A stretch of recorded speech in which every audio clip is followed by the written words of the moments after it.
জনপ্রিয় অভিনেত্রী তানজিম তিশা বর্তমানে শাকিব খানের সঙ্গে সোলজার ছবিতে শুটিংয়ে ব্যস্ত থাকলেও একের পর এক বিতর্কে জড়িয়ে পড়ছেন।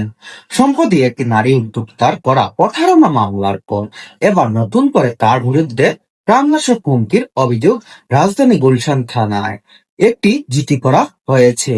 অভিযোগে বলা হয়, তিশা ৭৫,০০০ টাকার একটি শাড়ি ফেরত না দিয়ে উল্টো অবশ্য বাসায় গালিগালাজ করেন ও হুমকি দিয়েছেন। তবে এ বিষয়ে তিশা জানিয়েছেন, কিছু মানুষ তাকে নিয়ে চক্রান্ত করছে এবং বিষয়টি খতিয়ে দেখছেন তিনি। বর্তমানে তিনি ঢাকার সোলজার সিনেমা শুটিং শেষ করার কাজে ব্যস্ত সময় পার করছেন তানজিম তিশা।